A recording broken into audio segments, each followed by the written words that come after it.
오늘 저희가 함께 나눌 말씀은 로마서 4장 18절부터 25절입니다. 우리 신약성경 로마서 4장입니다. 로마서 4장 18절로 25절입니다. 신약성경 244페이지 정도 될 것입니다. 신약성경 로마서 244페이지에 있는 로마서 4장 18절부터 25절까지 말씀을 제가 여러분에게 읽어드리도록 하겠습니다. 아브라함이 바랄 수 없는 중에 바라고 믿었으니 이는 내 후손이 이 같으리라 하신 말씀대로 많은 민족의 조상이 되게 하려 하심이라. 그가 100세나 되어 자기 몸이 죽은 것 같고 사라의 태가 죽은 것 같음을 알고도 믿음이 약하여지지 아니하고 믿음이 없어 하나님의 약속을 의심하지 않고 믿음으로 견고하여져서 하나님께 영광을 돌리며 약속하신 그것을 또한 능히 이루실 줄을 확신하였으니 그러므로 그것이 그에게 의로 여겨졌느니라. 그에게 의로 여겨졌다 기록된 것은 아브라함만 위한 것이 아니요 의로 여기심을 받을 우리도 위함이니 곧 예수 우리 주를 죽은 자 가운데서 살리신 이를 믿는 자니라. 예수는 우리가 범죄한 것 때문에 내줌이 되고 또한 우리를 의롭다 하시기 위하여 살아나셨느니라. 아멘. 오늘 저는 본문 말씀을 통해서 믿음의 성숙을 위하여 라고 하는 제목으로 함께 말씀을 나누겠습니다. 기도하고 시작하겠습니다. 아버지 하나님 감사합니다. 오늘 저희들은 귀한 말씀을 통해서 특별히 아브라함을 통해서 우리의 믿음이 어떻게 하면 향상되고 증진되고 우리의 믿음이 성숙될 수 있는지 귀한 말씀을 통해서 함께 나누려고 합니다. 주여 우리의 믿음 없음을 용서해 주시고 이 시간 귀한 말씀을 통해서 우리가 믿음의 사람들이 될 수 있도록 주님께서 그 비결과 원리와 주님의 귀한 뜻을 가르쳐 주시옵소서. 주의 백성들이 잘 듣고 배우고 그렇게 살겠사오니 주여 말씀 가운데 역사하여 주시옵소서. 예수님의 이름으로 기도드렸습니다. 아멘. 이 팬데믹과 관련해서 재밌는 풍자의 어떤 기도문이 있다고 합니다. 어떤 목사님께서 이 기도문을 이렇게 내용을 말씀하시는데 너무 공감이 되고 너무 의미가 있고 때로는 우리가 이 코로나로 인해서 얼마나 그 많은 삶의 어려움이 있는지 이것을 우리 마음을 잘 위로해 주는 부분이라고 생각해서 한번 여러분과 함께 나눠보려고 합니다. 어떤 사람이 이렇게 기도한 겁니다. 하나님, 그동안 우리가 얼마나 험한 말을 하고 남을 비난하고 입으로 많은 죄를 졌으면 우리 주둥이를 마스크로 막으셨습니까? 라고 했다고 합니다. 두 번째는 뭐냐면은 하나님 우리가 이 손으로 알게 모르게 이 손으로 얼마나 더럽고 많은 죄를 졌으면 하나님 가는 곳마다 우리가 손소독을 해야 되는 것입니까? 또 어떤 사람은 이 사람은 계속 기도해 갑니다. 하나님 도대체 우리가 이 세상에 이런저런 것도 사람들 때문에 우리의 육신이나 우리의 성질 때문에 얼마나 열을 내고 살았으면 많은 열을 냈으면 가는 곳마다 열 체크를 하게 만드십니까? 하나님 우리가 정말 서로 싸우고 다투고 정말 서로 이렇게 못 잡아 먹어서 막 이렇게 안달이 나는 이런 싸움에 이런 그런 죄를 지어서 하나님 그것 때문에 우리로 하여금 이렇게 거리를 두고 살라고 하시는 겁니까? 하나님 그동안 우리가 얼마나 정말 다른 사람을 속이고 몰래 비밀스럽게 살았으면 가는 곳마다 우리로 하여금 전화번호를 쓰게 하십니까? 하나님 이제는 우리에게 긍휼을 베풀어 주셔서 이 코로나가 사라지게 도와주십시오.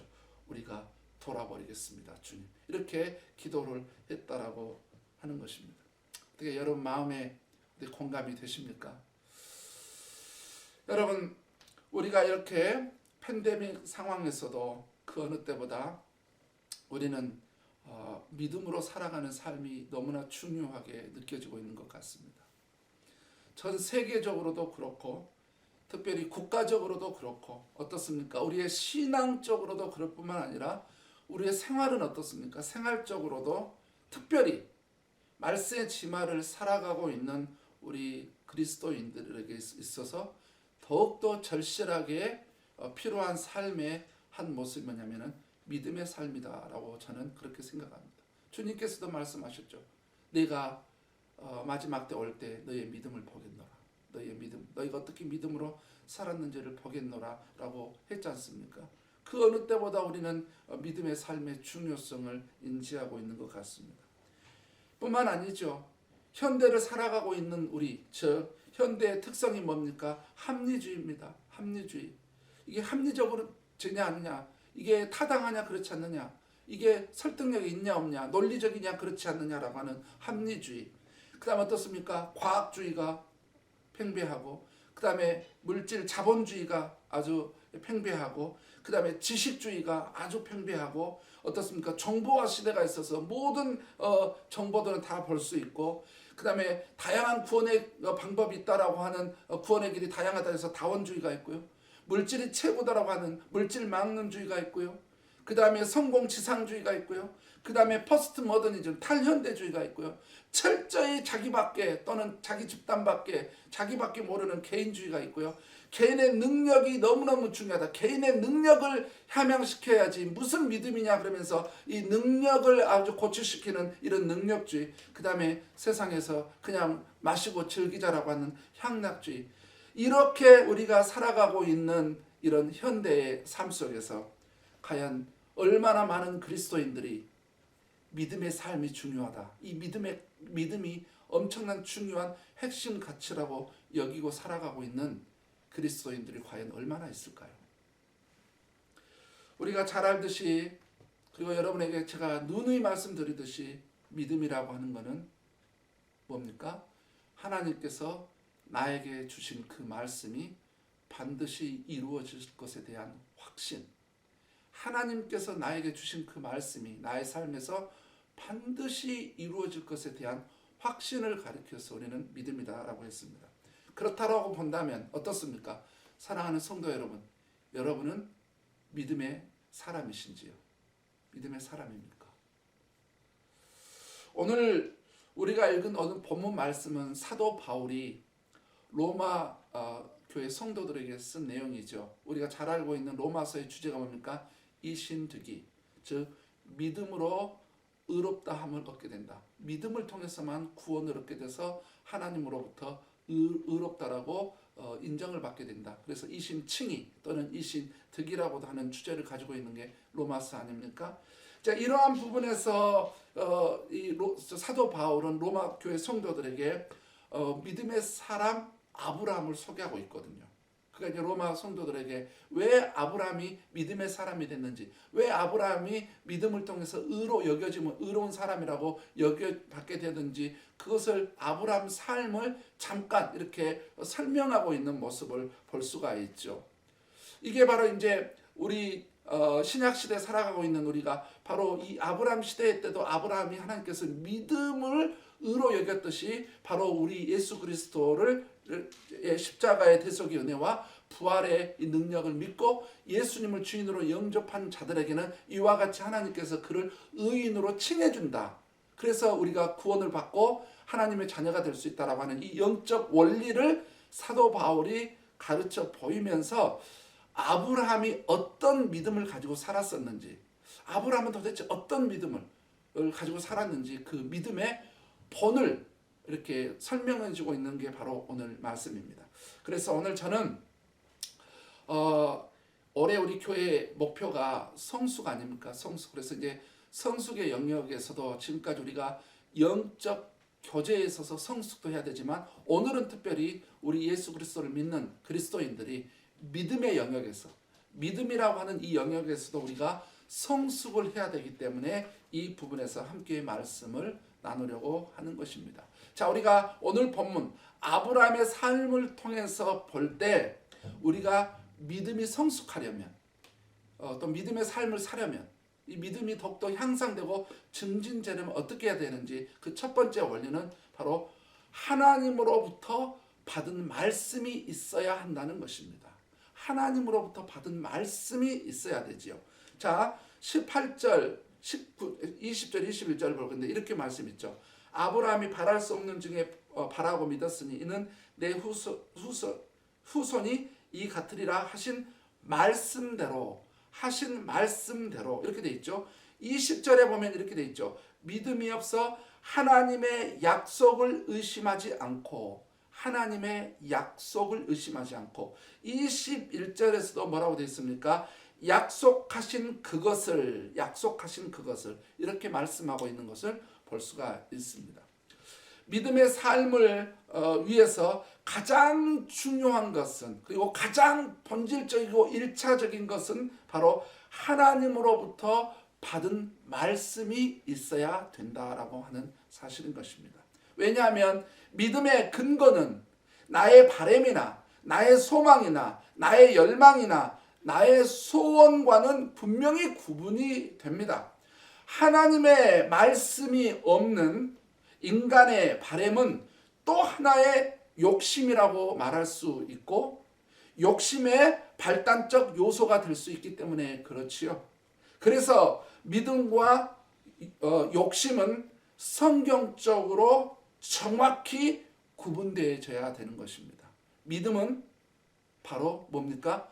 하나님의 말씀이 근거가 되어야 된다라고 하는 것이죠. 내 마음이 아니라는 겁니다.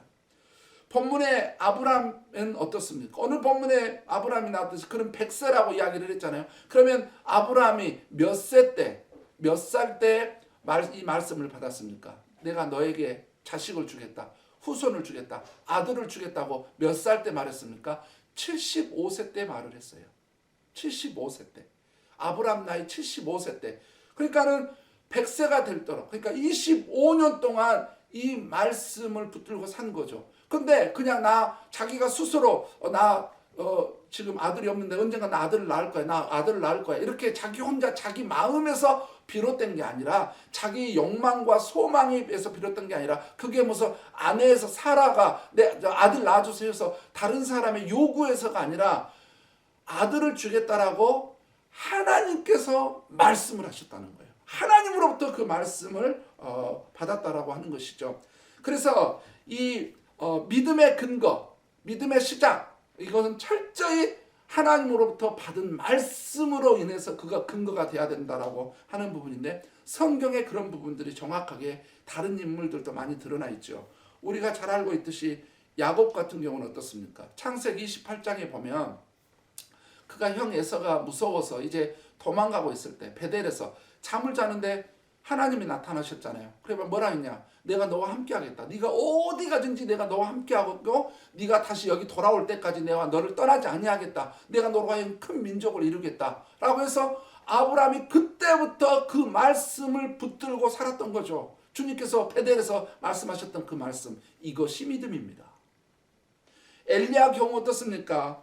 열왕기상 18장에 나와 있잖아요. 3년 반 동안은 비가 오지 않을 것이다. 그러나 3년 반 후에는 비가 내릴 것이다. 3년 반이 지났어요. 근데 하나님께서 어느 날 엘리야에게 내가 이제 비를 줄 것이다 라고 해서 그로 하여금 갈멜산에 가서 기도하게 하는 겁니다. 그래서 그가 갈멜산에 가서 기도를 했어요. 기도를 계속 하는데 아니나 다를까 지중해에서 손바닥만한 구름이 떠오르더니 완전 이스라엘 전역에 비가 내렸잖아요. 그러면 엘리야가 왜 기도했습니까? 하나님께서 내가 3년 반 동안은 비가 내리지 않지만 그 다음 3년 반 후에는 내가 비를 내리겠다. 그리고 3년 만이 지나서 엘리야에게 내가 비를 이 땅에 내릴 것이다 라고 말씀했어요. 그 말씀을 붙들고 기도했잖아요. 그래서 그 말씀을 붙들고 이것이 믿음입니다. 다니엘의 경우는 어떻습니까? 다니엘의 그 9장에 보면 다니엘이 성경을 읽다가 에레미야를 읽었어요. 근데 에레미야 성경을 읽다 보니까는 무슨 말씀이냐면은 70년이 되면 다시 내 백성들을 다시 유다 땅으로, 팔레스틴 땅으로, 가나안 땅으로 다시 돌아오게 할 것이다라고 하는 게 그게 예레미야 말씀에 기록된 것을 다니엘이 읽은 거예요. 다니엘이 딱 보니까 그 말씀이 있어요. 그럼 가만히 계산해 보니까 자기가 잡혀온 지 몇 년이 됐냐면 70년이 된 거거든요. 정확히 말하면 69년이 됐던 해예요. 그러니까는 그때 막 하나님 앞에 기도한 거죠. 하나님, 주님께서 말씀하신 대로 이제 70년이 됐으니까 우리 민족을 이제 돌아갈 수 있도록 해달라고 하나님 앞에 기도를 하죠. 바로 뭐 때문에요? 하나님께서 70년 만에 내가 다시 돌아오게 할 것이다 라고 하는 뭐 때문에? 말씀 때문에. 이것이 믿음인 것입니다. 베드로는 어떻습니까? 주님의 말씀을 열심히 설교를 듣고 있다가 주님께서 갑자기 깊은 데로 가서 그물을 던져라 그랬더니 베드로가 말했으니까 내가 밤이 맞도록 수고하여 얻는 것은 하나도 없지만 주의 말씀에 의지하여 그물을 내리리이다. 이것이 믿음입니다.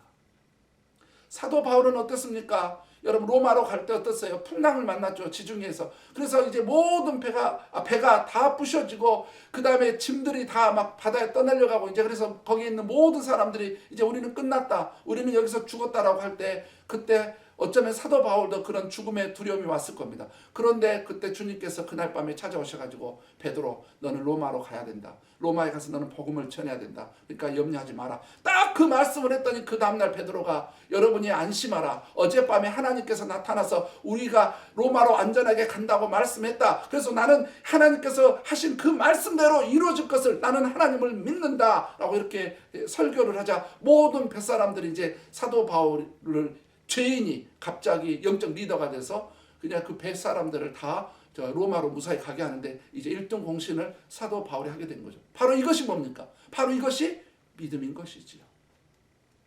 사랑하는 성도 여러분, 여러분이 소망하고 바라는 모든 것이 여러분의 마음에서 비롯되었습니까? 아니면 하나님의 말씀에 근거한 것입니까?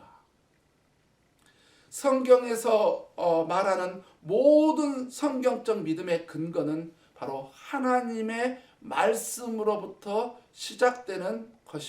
시작된다라고 하는 것이 바로 여러분 기억해야 될 것입니다. 그 증거 중 하나가 뭐냐면은 우리가 신앙의 첫걸음, 신앙의 첫 출발을 할 때부터 뭘로 시작해요? 믿음으로 시작하죠. 바로 믿음입니다. 왜냐하면은 예수 그리스도께서 십자가에서 피로 나의 모든 죄를 용서해 주시고 죽은 삶 안에 부활했고 이 사실을 믿고 예수님을 영접하면 주인으로 영접하면 죄가 용서되고 하나님의 자녀가 된다라고 하는 그 말씀이 있었기 때문에 그 말씀에 근거하여 믿음을 가진 거잖아요. 그 말씀을 사실로 받아들인 거잖아요. 그래서 우리가 구원을 받은 거 아니겠습니까? 그래서 누군가가 당신에게 구원의 확신이 있습니까? 라고 물어본다면 여러분들은 성경, 어디 성경, 어디 몇 장, 어디 몇 절에 의거하여 여러분이 말을 할 수 있어야 되는 것입니다. 예를 들면 이런 거죠. 당신이 구원 받은지 안 받은지 당신 어떻게 하냐? 그럼 요한일서 5장 11절 12절이 나는 내가 구원 받았다는 증거다.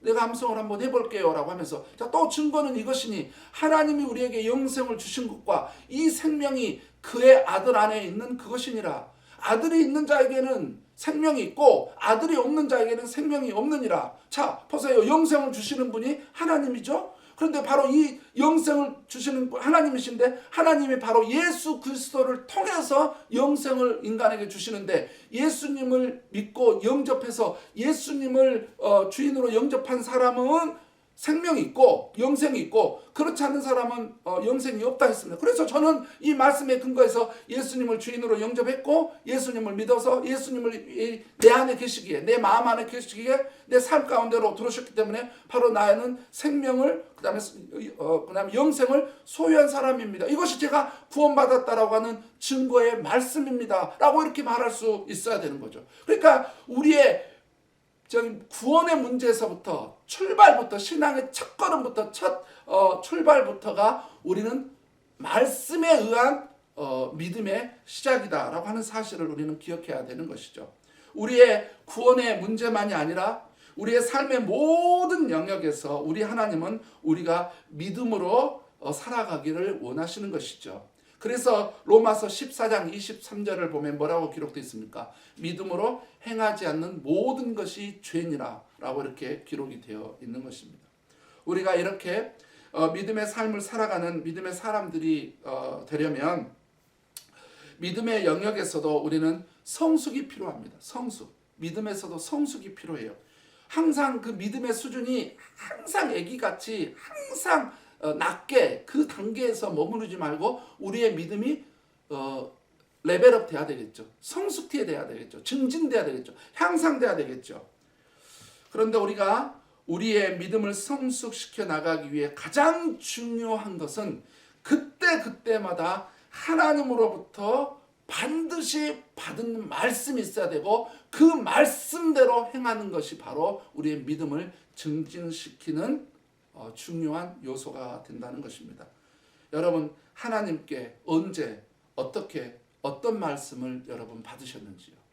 다시 한번 말씀드리지만 우리가 믿음을 성숙시켜 나가려면 반드시 하나님으로부터 받은 말씀이 있어야 된다라고 하는 거죠. 자, 두 번째입니다. 우리의 믿음을 성숙시키기 위해서 두 번째는 환경과 현실을 뛰어넘어야 된다. 환경과 현실을 뛰어넘어야 한다는 것이죠. 자, 제가 18절과 19절 말씀을 한번 읽어보겠습니다. 아브라함이 바랄 수 없는 중에 바라고 믿었으니 이는 내 후손이 이 같으리라 하신 말씀대로 많은 민족의 조상이 되게 하려 하심이라.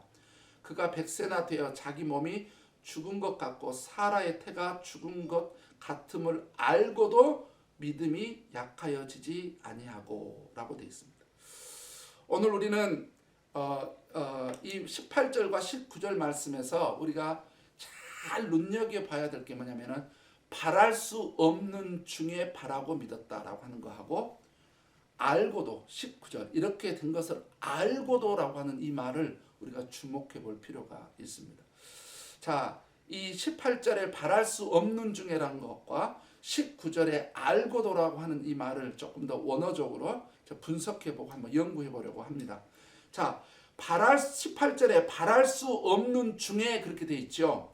근데 이게 영어에 제가 영어 버전을 한번 몇 가지 이렇게 한번 찾아봤어요. 이 원어를 기준으로 해가지고 NIV는 어떻게 돼 있냐면 NIV는 against all hope라고 돼 있어요.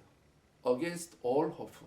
그 다음에 NLT에서는 어떻게 돼 있냐면은 even when there was no reason for hope. 그러니까는 소망에 관하여 이유, 소망을 가져야 될 아무 이유가 심지어 없었을 때, 이럴 때를 말하는 거죠. 그 다음에 NASB에서는 뭐라냐면 in hope against hope.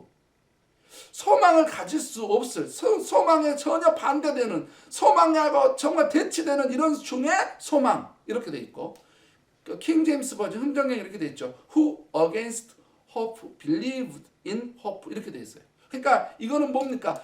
전혀 바랄 수 없는 상황에, 전혀 기대할 수 없는 현실에서 그가 믿음을 가졌다라고 하는 거죠. 자, 19절을 알고도, 이 알고도라고 하는 말이 또 이 부분을 원어적으로 보면은 더 의미가 아주 있습니다. 뭐냐면은 우리 말에는 알고도 이렇게 돼 있는데 이 19절은 어떻게 되냐면 이렇게 영어로 돼요. He faced the fact. He faced the fact. 그러니까 뭐냐면은 그가 그 사실을 직면했다. 그가 그 사실을 직면했다. 그 사실을 알았다. 이렇게 했잖아. 그럼 도대체 여기 알고도라고 한 게 우리 성경 알고도 그러는데 아브라함이 도대체 그 사실을 직면하게 된, 그 사실을 인지하게 된, 그 사실을 알게 된 게 뭡니까? 두 가지잖아요. 19절에. 뭡니까? 그것이 뭐예요? 바로 그게 뭐냐면은 자기는 100세가 돼서 자기 몸이 죽은 것 같고 100세가 돼서 자기 몸이 죽은 것 같고 사라의 태가 죽은 것 같음을 알고도 이 두 개죠. 사라의 태는 다쳤고 자기도 이렇게 기능이 제대로 된지 안 된지 이런 것을 거의 자기는 거의 죽은 것 같아. 나는 아무래도 이 부분이 이제 소생이 안 되고 이럴 거 알고도 그랬다라고 하는 거잖아요. 자, 100세의 할아버지와 90세 할머니가 아이를 현실과 환경을 뛰어넘는 아브라함의 믿음. 그는 하나님의 말씀이 자신의 삶에 그대로 이루어질 것을 믿었습니다. 현실은, 환경은 완전히 불가능해 보이고 이거 이루어질 수 없는 상황임에도 불구하고 그는 하나님의 말씀이 자신의 삶에 그대로 이루어질 것을 믿었다는 거죠. 사실 성경적으로 믿음을 고찰해 보면 무엇인가 현실적으로 그것이 실현 가능한 것이면 그것은 믿음이 아니죠. 보세요. 무엇인가 있어요. 근데 그게 현실적으로 그 다음에 그것이 너무 쉽게 실현 가능한 거예요. 그러면 그것은 믿음이라는 거 아니잖아요. 그건 믿음이 아니잖아요. 인간이 열심히 노력하면 이루어지는 것이고 또는 인간의 바람이나 소원이겠죠. 왜냐하면 열심히 하면 되는 것은 그걸 믿음이라고 갖다가 믿음이라고 갖다 붙일 수가 없는 거잖아요. 왜냐하면 믿음은 우리의 환경과 현실을 뛰어넘는 특성을 가지고 있기 때문에 그렇습니다. 90세 할머니가 되었고 이미 아이를 가질 수 있는 난자가 멈춰버린 사라에게 아들이 생긴다고요. 만약 제가 아브라함이었다면 이렇게 말했을 것입니다. 하나님, 그건 안 되죠. 그거는 불가능하지요. 저의 정자의 기능이 제대로 발휘할지도 모르고 더 중요한 것은 우리 아내의 생리가 멈췄지 않습니까? 그런데 어떻게 아이가 생깁니까? 그것은 현실적으로 어렵잖아요. 비현실적인 이야기잖아요. 라고 저는 그 하나님 앞에 분명히 그렇게 이야기를 했을 겁니다. 여러분은 어떠셨겠어요? 그런데 아브라함은 자신의 환경과 현실을 뛰어넘는 믿음을 가지게 되었다는 거죠. 그래서 결국 100세에 아들을 낳았지 않습니까? 왜 아브라함이 이렇게 불가능할 것만 같은 이 현실을 뛰어넘는 즉 비현실적인 믿음을 가지게 되었을까요? 바로 그것은 전능하신 하나님께서 그렇게 말씀을 하셨기 때문에 그런 겁니다. 전능하신 하나님께서 그 하나님께서 바로 그렇게 해주겠다라고 말씀을 해주셨고 그 말씀을 받아들였기 때문에 현실과 환경을 뛰어넘을 수 있었던 것이죠. 여러분, 우리 하나님은 현실을 뛰어넘는 전능하신 하나님이시고 하나님의 말씀은 현실을 뛰어넘는 능력의 말씀이기에 우리는 그 하나님과 그 말씀을 붙드는 것입니다. 이것이 믿음입니다. 그래서 여러분, 믿음과 합리주의는 상생할까요? 상충할까요? 여러분, 그래서 믿음과 합리주의는요, 여러분 절대로 같이 못 가는 거예요. 반드시게요 부딪히게 돼 있어요. 왜냐하면 너무나 합리적 사고를 해서 이거는 현실적으로 이게 합리적으로 논리적으로 이게 맞는가? 안 돼. 그러나 믿음으로 가면 하나님께서 말씀하셨기 때문에 전능하신 우리 하나님께서 모든 것을 하실 수 있는 하나님께서 그렇게 말씀하셨기 때문에 돼. 여러분, 그래서 이 믿음과 여러분 합리주의는요 충돌을 하게 돼 있어요. 그러니까는 자유주의가 나오는 거 아닙니까? 그래서 신정통주의가 나온 거잖아요. 그래서 성경을 다 믿을 수 없다라고 그래서 저 거짓 선지자들이 나오는 거 아니겠습니까? 그래서 우리의 믿음을 성숙시켜 나가려면 현실과 환경만 보지 마시고 하나님과 하나님의 말씀을 넣고 계산하시기 바랍니다. 언제까지 현실과 환경만 보고 계시렵니까? 자, 우리는 지금까지 믿음의 삶을 살아가는 믿음의 사람이 되기 위해서 우리는 우리의 믿음을 성숙시켜 나가야 되는데 오늘 본문에 등장하는 아브라함을 통해서 우리는 그 비결들을 앞에서 두 가지를 배웠습니다. 그게 뭡니까? 첫 번째가 무엇이었습니까? 바로 우리가 믿음을 성숙시켜 나가려면 아브라함처럼 반드시 하나님으로부터 받은 말씀이 있어야 된다라고 했어요. 두 번째는 뭡니까? 바로 그 말씀, 전능하신 우리 하나님, 그리고 전능하신 하나님께서 주신 그 말씀은 바로 내 현실과 내 환경을 뛰어넘을 수 있다라고 하는 그것을 우리가 붙들어야 된다라고 말씀을 드렸어요. 이제 우리는 마지막으로 20절과 21절을 통해서 우리의 믿음을 성숙시켜 나가는 비결을 배우도록 하겠는데요. 오늘 20절과 21절을 제가 한번 읽어보도록 하겠습니다. 자, 이렇게 됩니다. 믿음이 없어 하나님의 약속을 의심하지 않고 믿음으로 견고하여져서 하나님께 영광을 돌리며 약속하신 그것을 또한 능히 이루실 줄을 확신하였으니 자, 아브라함이 이렇게 살았다는 것이죠. 자, 믿음의 성숙을 가져오는 마지막 비결은 뭐냐? 의심하지 않고 확신을 해야 된다는 것입니다. 의심하지 않고 확신을 해야 되는 것이죠.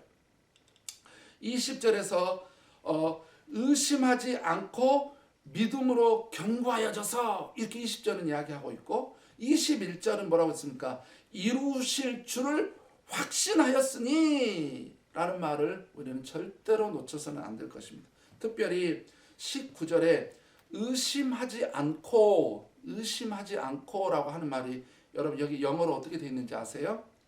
여러분 he didn't waver로 되어 있어요. he didn't waver. 여러분 wave가 이렇게 물결이잖아요. 물결 또는 물결치다. 그런데 waver 그러면 이게 동사로서 흔들리다는 뜻이에요. 물결처럼 흔들리다. waver. 그런데 he didn't waver 이거든. 그는 흔들리지 않았다. 그렇게 쓰여지고 있다라고 하는 것입니다. 아브라함은 자신의 현실과 환경은 모든 것이 불가능해 보였지만 전능하신 하나님께서 하신 약속, 즉 자신이 섬기는 하나님은 말씀대로 모든 것을 하실 수 있는 하나님이시기에 그는 그 말씀이 이루어지는 것을 25년 동안 이렇게 지켜나갔고 그 믿음이 흔들리거나 말씀을 의심하지도 않았습니다. 그래서 결국 그 말씀대로 반드시 이루어질 거다. 이 말씀은 반드시 이루어질 거다라고 해서 결국 어땠습니까? 25년 만에 그가 100세가 되고 자기 아내가 90세가 돼서 아들을 낳게 되는 믿음의 본을 보인 사람이 바로 아브라함 아닙니까? 왜 하나님께서 아브라함을 믿음의 사람이라고 말했는지 이제 아시겠지요? 우리는 어떻습니까? 저를 비롯해서 우리 모두는 어떻습니까? 조급한 성격 때문에 인내를 못하는 건 아닙니까? 또 혹시 말씀을 잘못 받은 것이라 말씀 내가 잘못 받은 것 같아라고 의심하고 있지는 않나요? 현실을 보면 이것은 불가능해. 이건 현실적으로 이건 불가능해 라고 그렇게 여기지는 않습니까? 혹시 주변에서 이런 말을 하는 사람이 있을 수 있어요. 뭐냐?